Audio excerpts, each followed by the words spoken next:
इंसान गलतियों का एक पुतला है। इसके बावजूद इंसान जानता है कि हमसे गलती हो रहा है, उसी गलती को वह बार बार दोहराता भी है।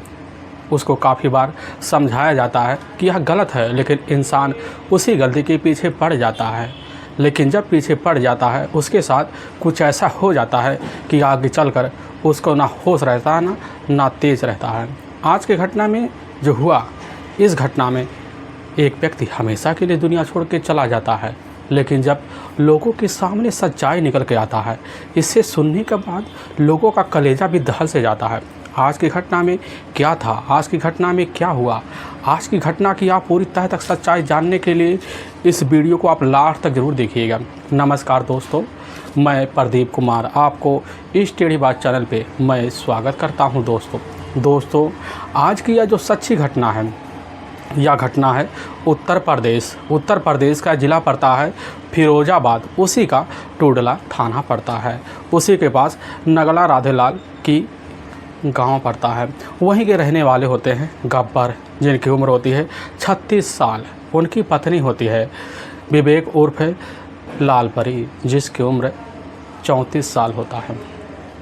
गब्बर के टोटल 3 बच्चे भी होते हैं, जिसमें 2 बेटा होता है और 1 बेटी होती है। छोटा बेटा होता है जिसका नाम होता है अनुज, जिसकी उम्र होती है 6 साल के आसपास होता है।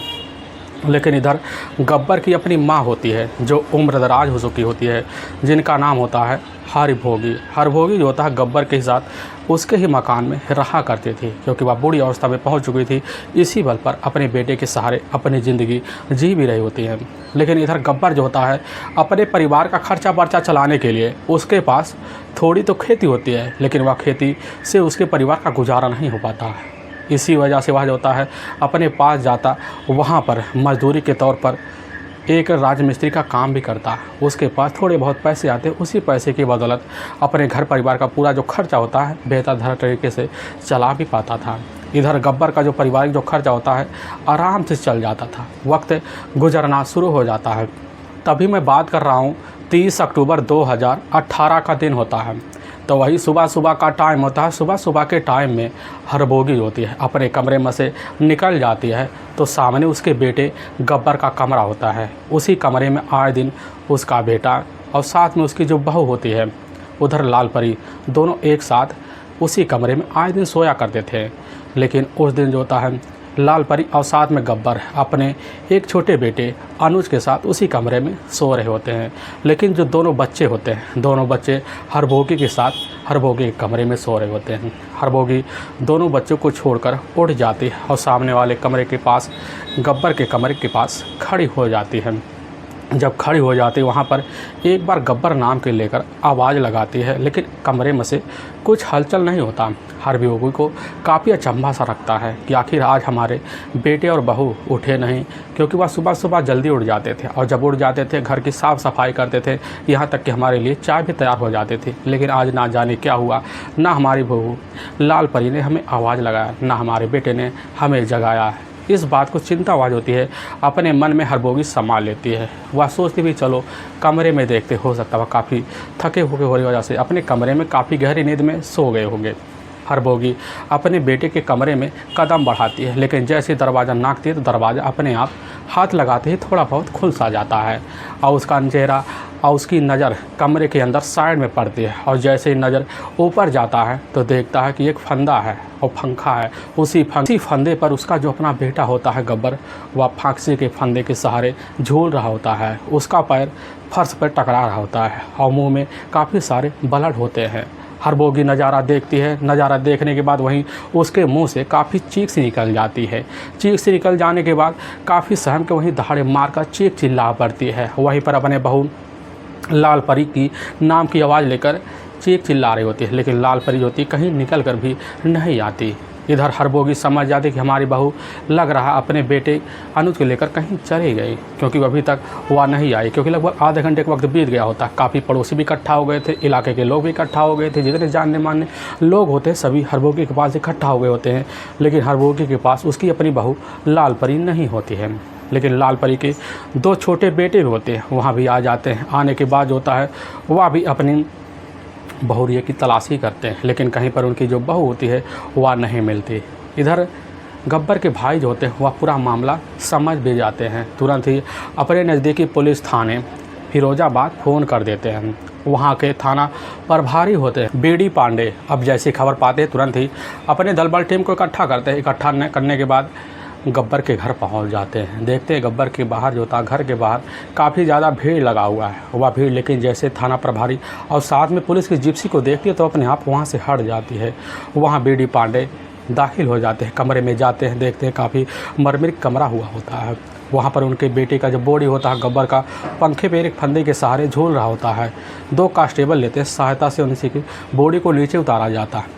और जब उतारा जाता तो वहाँ पर उसकी जो अपनी माँ होती है वही दहाड़े मारकर चिल्ला कर कह रही थी कि हमारे बेटे ने आत्महत्या कर लिया। यह बात वहाँ पर बीडी पांडे भी उन्हीं के कानों से सुनते हैं। और जब सुनते हैं तो बॉडी को जांच पड़ताल करना शुरू कर देते हैं। लेकिन जब इधर गब्बर के बॉडी को जांच करते हैं तो उनको काफ़ी अचंभा सा लगता है, क्योंकि गब्बर के बॉडी पर काफ़ी सारे चोट के निशान होते हैं। यह मामला तुरंत बीडी पांडे समझ जाते हैं, बल्कि गब्बर ने खुद आत्महत्या नहीं की है, सोची सजी साज के तहत इसकी हत्या की गई है। पुलिस वहाँ पर अब जो होती है हर भोगी से पूछने लग जाती है कि आखिर यह सब कौन कर सकता है या किसने किया, तुम पे किस पे शंका हो रहा है। हर भोगी वहीं चिल्ला कर रोती है और हमें कहने लग जाते कि साहब अब हमें पूरा यकीन हो गया, यह सब कारनामा करने वाली खुद हमारी बहू लाल परी है, क्योंकि लाल परी हमारे पति के साथ इसी कमरे में सोई हुई थी। अपने छोटे बेटे अनुज को साथ लेकर वह कहीं चली गई। पुलिस जो थी उसकी बात सुनती है। सुनने के बाद कमरे की तलाशी लेना शुरू कर देती है। और कमरे की जब तलाशी लेना शुरू कर देती है कि साइड में एक जो था महिला मैक्सी पड़ी होती है। उस महिला मैक्सी को पुलिस जो थी इधर हर भोगी को दिखा दिया। और जब हर भोगी देखती तुरंत ही पहचान लेती है कि यह जो मैक्सी है या तो लाल परी की है। और जब पुलिस उस मैक्सी को महिला के द्वारा काफ़ी ध्यान से देखती है तो देखा जाता है उसी मैक्सी में काफ़ी ज़्यादा खून के धब्बे होते हैं। पुलिस यह माजरा समझ में जाती है कि इसी में हाथ होता है लाल परी का पूरी तरह से है, इसमें कोई दो राय कहने वाली बात नहीं है। वहाँ पर खड़े गब्बर का अपना छोटा भाई होता है दिनेश सिंह से पुलिस पूछने लग जाती है तो दिनेश सिंह पुलिस के सामने बेबाक कहना शुरू कर देता कि साहब हमारी जो अपनी भाभी है लाल परी वह काफ़ी तूत तड़ाके किस्म की थी, वह काफ़ी दमंग किस्म की थी, हमारे भाई से ऊपर ही रहती थी। अगर हमारे भाई कुछ उससे पूछते तो उल्टा ही उनका जवाब देना शुरू कर देती। और इसीलिए इन दोनों के बीच झगड़े तकरार होते थे। झगड़े तकरार हमें नहीं पता या किस कारण होते थे, लेकिन यहाँ इस तक बढ़ जाएंगे हमें नहीं शंका हो रहा है। पुलिस वहाँ दिनेश की बात सुनती है। सुनने के बाद काफ़ी आस पड़ोस के लोगों से पूछताछ कर लेती है। पूछताछ करने के बाद जो होता है इधर सबसे पहले पुलिस गब्बर के बॉडी को उठाकर अपने नज़दीकी सरकारी अस्पताल होता है पोस्टमार्टम के लिए भिजवा देती है। भिजवाने के बाद पुलिस की टीम इधर दिनेश को अपने साथ थाने ले जाती है। और जब थाने ले जाती है पुलिस की टीम उससे काफ़ी आराम से बैठाकर पूछताछ शुरू कर देती है। पूछताछ शुरू करती है, कहने लग जाती है यार बताइए तुम्हें किस पे शंका हो रहा है। दिनेश पुलिस के सामने थोड़ी बहुत सोच विचार करता है। सोच विचार करने के बाद पुलिस उससे जब पूछताछ शुरू कर देती है तो इधर दिनेश पुलिस के सामने बेधड़क कहना शुरू कर देता है कि साहब अब हमें पूरा यकीन हो गया ना कि हमारी जो अपनी भाभी है लाल परी का अपने ही मायके टूडला का ही एक बन्ना गांव पड़ता है, वहीं का रहने वाला होता है स्वामी उर्फ सोम्मा। स्वामी की उम्र होता है 24 साल। स्वामी जो होता है हमारी भाभी का पुराना आशिक होता है, लेकिन इस चीज़ की जानकारी हमारे भाई जो होते हैं गब्बर को होती है। गब्बर अपनी पत्नी को काफ़ी बार समझाते हैं कि उससे रिश्ता तोड़ दो, लेकिन इधर जो होती है अपनी बात पर हर बार लाल परी अड़ी रहती है। अब इसी को लेकर इनके बीच झगड़े तकरार होते थे। लेकिन घटना वाली रात जो होता है लगभग जब शाम का टाइम होता है उसी बीच हमारे जो भाई होते हैं गब्बर हमारी जो भाभी होती है लाल परी के बीच झगड़े तकरार हो रहे थे। तभी इसी बीच हमारी भाभी का जो आशिक होता है वह स्वामी भी वहीं पर खड़ा होता है। काफ़ी समझाता बुझाता लेकिन दोनों शांत हो जाते, पर वहाँ से गब्बर चला जाता है। और जब चला जाता तो हमारे भाई और भाभी दोनों अपने कमरे में आराम से सोने के लिए भी चले जाते हैं। यह खबर तो हमको लग भी जाती है क्योंकि हम वहीं पास भी होते हैं, हमको सारी जानकारी हो जाती है। अपने घर हम चले जाते हैं, लेकिन हमें अब पूरा शंका हो रहा है कि इस कारनामे को करने के लिए हमारी अपनी भाभी लाल परी तो है ही और साथ में वह स्वामी भी है। पुलिस उसकी बात सुनती है। सुनने के बाद दिनेश के ही तहरीर पर अब इधर जो होता है गब्बर की पत्नी लाल परी और साथ में लाल परी का आशिक स्वामी के ऊपर धारा 302 के तहत मुकदमा दर्ज कर लिया जाता है। पुलिस अब इन दोनों की तलाशी करने के लिए खबरी की व्यवस्था कर देती है और सबसे पहले जो खबरी होते हैं वह जाते हैं बन्ना गांव पहुंच जाते हैं। और जब पहुंचते हैं स्वामी के घर पहुंचते पता लगता है स्वामी जो होता है कल से अपने घर वापस आया नहीं। अब पुलिस का जो शंका होता है पूरी तरह से और मजबूत भी हो जाता है। पुलिस का शंका बढ़ जाता है कि स्वामी और साथ में लाल परी दोनों एक साथ अपने बेटे को लेकर कहीं चले गए हैं। इसीलिए पुलिस वहां तुरंत ही उनके घर का पहरा लगा देती है, कहने लग जाते हैं अगर जब भी आपका बेटा स्वामी घर आए तुरंत ही इस चीज़ की हमें जानकारी दिया जाए, नहीं तो आपके परिवार के लिए और साथ में आपके लिए अच्छा नहीं होगा। पुलिस वहां स्वामी के घर परिवार वालों से कहकर यह बात अपने थाने टूडला चली जाती है। आने के बाद पुलिस इधर तलाशी करना शुरू कर देती है, काफ़ी जगह तलाशी करती है, यहाँ तक इनके जो फ़ोटो होते हैं जाकर पोस्टरों और साथ में अस्पतालों की चस्पा कर दिया जाता है। और जब चस्पा कर दिया जाता है पुलिस तलाशी करती है, लेकिन कहीं पर इन दोनों का अता पता नहीं चलता है। लगभग तलाशी करते कि पूरा 3 हफ्ता बीत जाता है, लेकिन तब भी इनका कहीं सुराग नहीं मिलता। पुलिस को काफ़ी निराशा होने लगती है कि आखिर यह दोनों चले कहाँ गए। इनकी काफ़ी रिश्तेदारों के द्वारा खोजबीन भी किया जाता है, लेकिन कहीं पर ना इधर लाल परी का पता चलता है ना स्वामी का पता चलता है। पुलिस काफ़ी अचंभा सा रह जाती है। पुलिस इसीलिए सबसे पहले अब जो होता है स्वामी का मोबाइल नंबर लिया जाता है, और जब उसका मोबाइल नंबर जो होता है तुरंत ट्रेस पे लगा देती है कि चाहे जल्द अगर कहीं भी स्वामी का मोबाइल नंबर अगर ऑन हो तुरंत पुलिस के नज़र में आ जाए। और पुलिस इसी फिराक में लगी रहती है और खबरी भी काफ़ी कड़ी मेहनत करते हैं। पूरी का पूरा 3 हफ्ता जब बीत जाता है तभी 21 नवंबर 2018 का दिन होता है। वही लगभग शाम का टाइम होता है। अब शाम के टाइम जो होता है उसी समय टूडला से लगभग 9 किलोमीटर दूर एक पीडी मेडिकल कॉलेज पड़ता है। उसी कॉलेज में एक नर्स होती है। जो नर्स होती है उसी समय बीडी पांडे के पास फ़ोन कर देते हैं और उनसे कहने लग जाते कि साहब हमारे ही अस्पताल में 2 पेशेंट आए हुए हैं, एक महिला है और एक आदमी है। आदमी जो तो काफ़ी बुरी तरह से जख्मी है, लेकिन हमें पूरा विश्वास है ये आदमी का जो फ़ोटो होता है यह फ़ोटो पूरी तरह से स्वामी से मैच हो रहा है। पुलिस को यह जैसी खबर उस नर्स के द्वारा मिलती है तो पुलिस बिना देर किए 2 सिपाही भेज देती है। सिपाही जाते हैं उसी अस्पताल में पहुंच जाते देखते हैं कि स्वामी जो होता है सरकारी बेड पर लेटा हुआ पड़ा हुआ है।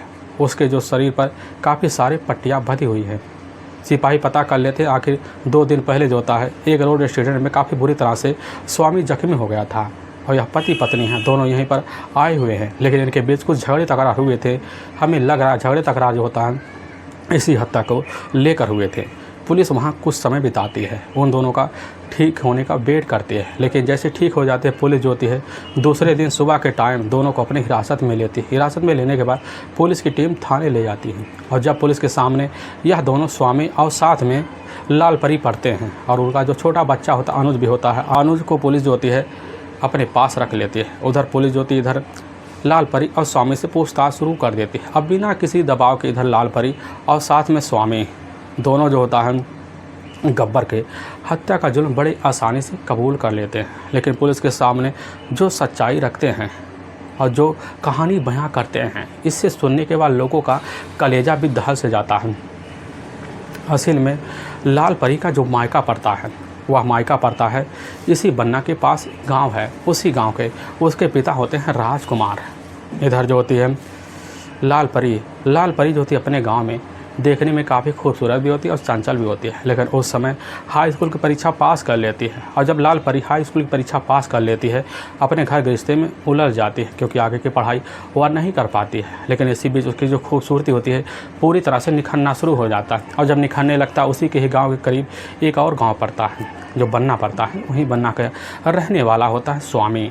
स्वामी जो होता अक्सर उसी गाँव में आया जा करता था, और जब आया जाया करता था इधर आने जाने की वजह से लाल परी के पड़ोस में उसका आना जाना काफ़ी हो जाता है, जिसकी वजह से लाल परी एक दिन अपने पड़ोस के घर में जाती है तो वहाँ पर उसी समय स्वामी को पा जाती है। लेकिन स्वामी को जैसे इधर लाल परी देखती है तो एक ही नज़र में उसको भा जाती है, लेकिन इधर स्वामी जैसे लाल परी को देखता है, देखने के बाद उसकी खूबसूरती पर स्वामी एकदम मोहित सा हो जाता है। होने के बाद उससे जो होता है वहीं दोस्ती का हाथ बढ़ाता है, लेकिन आए दिन उससे मुलाकात करने के लिए उसी पड़ोसी के घर पहुँच जाता है। इधर जो होता लाल परी भी मौका निकाल कर अपने पड़ोस के घर में चली जाती है और वहाँ दोनों पर मुलाकातें बढ़ जाती है। दोनों एक दूसरे को जानना शुरू कर देते हैं। धीरे धीरे दोनों के बीच प्रेम प्रसंग चालू हो जाता है। यह प्रेम प्रसंग का जो सिलसिला होता है बेधड़क चलना शुरू हो जाता है, और जब चलना शुरू हो जाता है दोनों की जाकर कहीं खेतों में कहीं बागों में मुलाकात हो जाती है। लेकिन इसके जो चर्चे होते हैं पूरी तरह से गाँव में फैल जाते हैं। जब फैल जाते इसकी खबर आकर अब जो होता है लाल परी के जो पिता होते हैं उनको लग जाता है। इसी वजह से काफ़ी भन्ना आ जाते हैं और तुरंत फैसला लेते हैं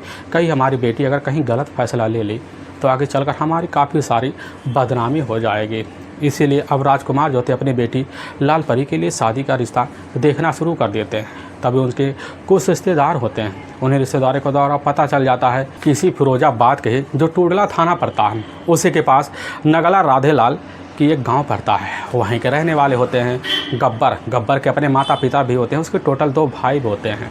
लेकिन गब्बर जो होता है अपने बलबूते पर राजमिस्त्री का काम भी सीख लेता है, जिसकी वजह से गब्बर के पास अच्छे खासे पैसे भी आना शुरू कर देते हैं। लेकिन ठीक 9 साल पहले जो होता है यह रिश्ता राजकुमार अपनी बेटी जो होती है लाल परी के लिए पसंद कर देते हैं। लाल परी जैसे इधर जाकर अब गब्बर को देखने के बाद जो होता है उससे शादी के लिए एक बार तो इनकार कर बैठती है, लेकिन वह अपने पिता के आगे मजबूर सी हो जाती है क्योंकि उसकी शादी करना काफ़ी मजबूरी सा बन जाता है। इसीलिए लाल परी जो होती है अपने पिता जो होते हैं इधर राजकुमार की बात मान लेती है। मानने के बाद जो होता है इधर कैसे ना तैसे कर लाल परी अब जाकर अपने ससुराल गब्बर के साथ रहना शुरू कर देती है। गब्बर लेकिन जैसे ही इधर लाल परी को पाता है उसके कोई खुशियों का ठिकाना नहीं रहता, क्योंकि लाल परी को पाकर गब्बर अपने ज़िंदगी को काफ़ी सौभारी समझना शुरू कर देता है। क्योंकि होती है लाल परी देखने में काफ़ी खूबसूरत होती है, यहाँ तक काफ़ी चलचल होती है, बोलने में भी एकदम झटापटाक होती भी है, जिसकी वजह से इधर गब्बर अपनी पत्नी की काफ़ी इज्जत भी करता था। लेकिन इधर लाल परी जो थी गब्बर की इज्जत नहीं करती, क्योंकि वह अपने पुराने आशिक की याद में हर बार खोई रहती थी। कैसे ना तैसे कर अपने पति के साथ इधर लाल परी ज़िंदगी गुजारना शुरू कर देती है। और जब गुजारने लगती इसी बीच की ज़िंदगी में लगभग ऐसे गुजारते 8 साल का वक्त बीत जाता है। लाल परी और साथ में इधर जो होता है गब्बर के बीच टोटल 3 बच्चे भी हो जाते हैं, जिसमें 2 बेटे और 1 बेटी हो जाता है। अपनी ज़िंदगी संवारने लगते हैं, लेकिन अपने परिवार जो खर्चा होता है चलाने के लिए इधर जो होता है गब्बर दिन रात मेहनत करना शुरू कर देता है, क्योंकि वह राजमिस्त्री का काम करता, सुबह निकलता तो शाम को घर कभी लेट लौटा, कभी ऑफिस आता ही नहीं। इसी वजह से इधर रात का जो टाइम होता है इधर लाल परी के लिए गुजारना मुश्किल हो जाता है।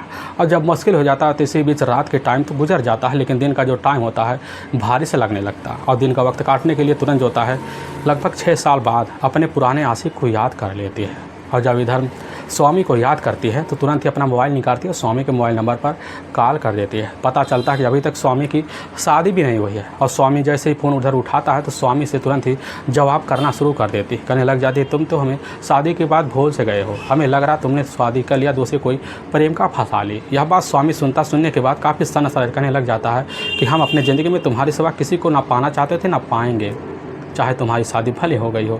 यह बात जैसे सुनने के बाद यह बात लाल परी के दिल पे लग जाती है। लग जाने के बाद दिल इधर लाल परी अब जो होता है स्वामी से मीठी मीठी बातें करती है। और जब बातें करती है लगभग 1 हफ्ता इनका ऐसे फ़ोन पे आए दिन बातें चलना शुरू हो जाता है। लेकिन स्वामी की दूरी जो होता है इधर लाल परी को बर्दाश्त ना होती है। और जब ना होती लाल परी स्वामी से मिलने के लिए बात करना शुरू कर देती है। और मौका निकालते देखती जैसे सुबह का टाइम उसका जो पति होता है इधर गब्बर अपने काम पे चला जाता है, लेकिन उसकी जो माँ होती है उसको थोड़ी बहुत दिखाई नहीं देती। और बच्चे दोनों स्कूल भी चले जाते हैं। और इसी का फ़ायदा उठाकर इधर लाल परी अपने आशिक स्वामी को अपने घर बुला लेती है। पूरा घर सुनसान होता है, अपने ही कमरे में ले जाती है। ले जाने के बाद अपने ही कमरे में स्वामी के साथ संबंध बना देते हैं। लेकिन इधर स्वामी जो होता है अपनी इस खूबसूरती का पहला जो पल होता है वह पल अपना मोबाइल निकालता है, उसी में अपना वीडियो जो था रिकॉर्डिंग ऑन कर देता है। पूरा पल प्राइवेट मोमेंट का उस समय रिकॉर्ड कर लेता है। और इधर जो होती है लाल परी देखती एक बार सनस रह जाती है। उधर स्वामी लाल परी को काफ़ी समझाता करने लग जाता है, हमारा पल है,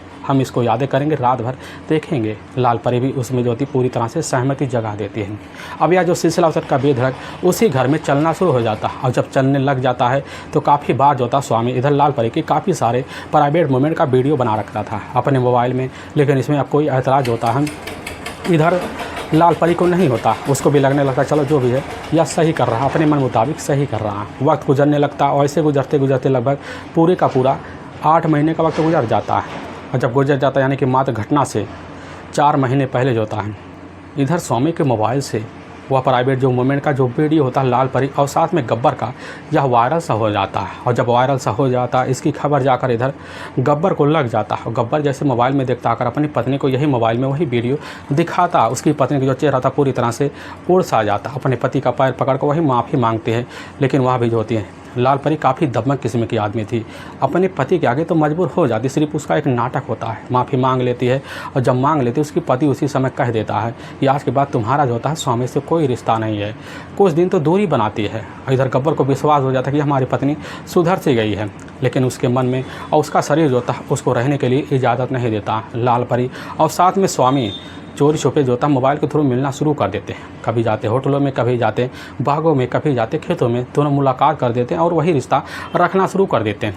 चोरी छिपे जो रिश्ता होता है फिर चल पड़ता है और जब चलने लग जाता है इसकी खबर दोबारा आकर इधर उसके पति गब्बर को लग जाता है। लेकिन जब गब्बर को लगता है, जब खबर पाता है और उसकी जानकारी जाकर अपने पत्नी को बता देता है तो उसकी पत्नी जो थी एक बार फिर माफ़ी मांगती है, लेकिन दोबारा वहीं पर पिटाई कर देता है। अब यह पिटाई का जो सिलसिला उधर गब्बर अपनी पत्नी लाल परी के साथ हर दिन शुरू कर देता है। वह कहने लग जाता है अब लग रहा तुम तो सुधरने वाली नहीं हो, लेकिन जब भी कोई बात होता उसी स्वामी का नाम लेता और वहीं पर पिटाई कर देता।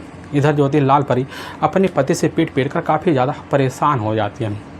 ऐसे परेशान होते होते या जिल्लत झेलते झेलते लगभग पूरा का पूरा 3 महीने का वक्त बीत जाता है। लेकिन 3 महीने का वक्त बीत जाता है तो इधर जो होती है एक दिन लाल परी अपने आशिक के पास, स्वामी के पास जब आती कहने लग जाती है कि हमें अपने पति से छुटकारा दिलाओ, नहीं तो एक दिन हमारी पीट कर वह तो जान ले लेगा। हम तुम्हारे साथ ज़िंदगी बिताना चाहते हो, तुम्हारे पीछे तो कुछ सोचते ही नहीं हो। यह बात स्वामी सुनता कहने लग जाता है हम तुम्हारे साथ शादी भी करना चाहते इसलिए तो हम कुंवारे बैठे हुए हैं।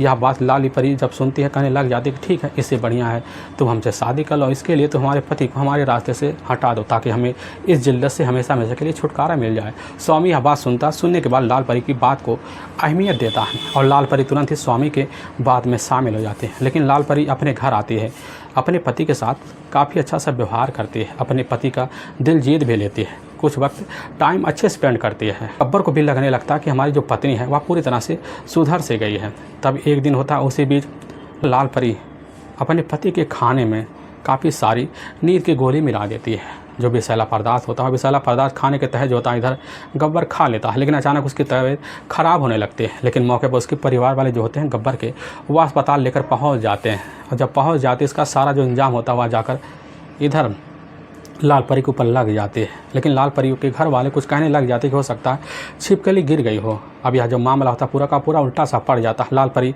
यही बात लेकर बैठ जाती है कि वहाँ पर छिपकली टहल रही थी, वही गिर गई होगी।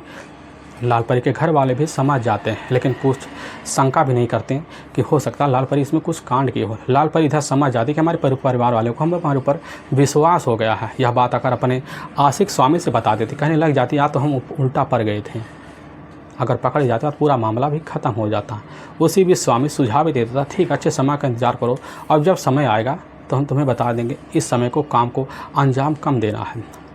और अच्छे समय का इधर जो होती है लाल परी और साथ में उसका जो अपना आशिक है स्वामी इंतज़ार करना शुरू कर देते हैं। लेकिन दोनों का मिलना जुलना बाहर भी शुरू रहता है।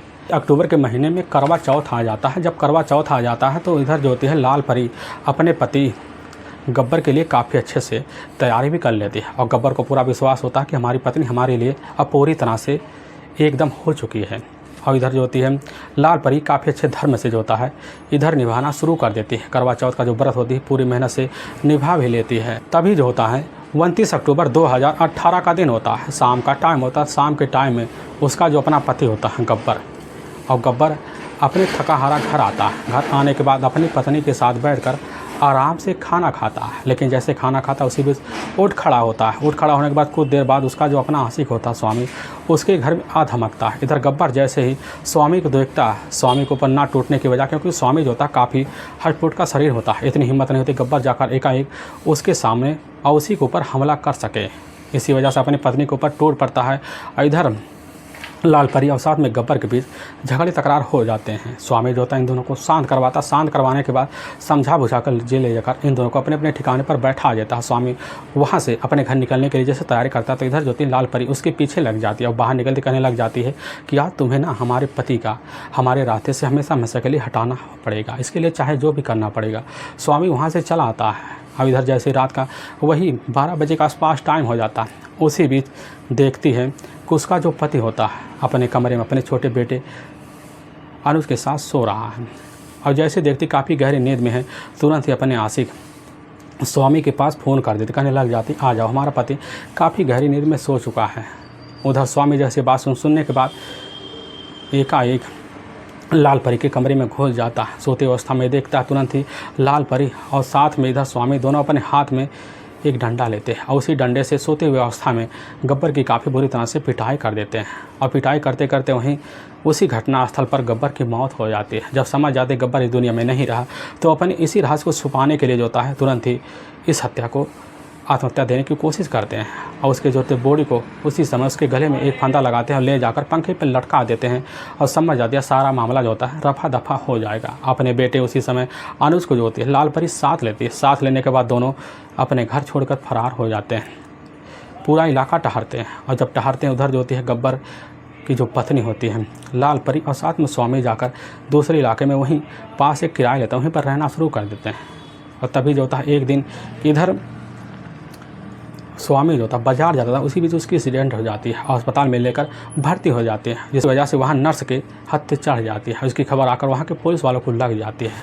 लेकिन वाकई में दोस्तों पुलिस के सामने जो है सच्चाई निकल के आती है। इधर स्वामी और साथ में लाल परी के तहरीर पर पुलिस की टीम जो होती है बिना देर के इन दोनों को ले जाती है, वहाँ के ही कोर्ट में पेश कर देती है। कोर्ट में इन दोनों के ऊपर काफ़ी गंभीर धारा में मुकदमा दर्ज कर दिया जाता है। दर्ज करने के बाद ले जाकर इन दोनों को वहाँ के ही पुलिस थाने में हमेशा हमेशा के लिए बंद कर दिया जाता है। दोस्तों हमें इस घटना का सुनाने का उद्देश्य किसी को परेशान करना नहीं है और ना ही किसी के दिल को ठेस पहुंचाना है, बल्कि आपको यह बताना है कि आप जहां भी रहें आप सावधान और सतर्क जरूर रहें।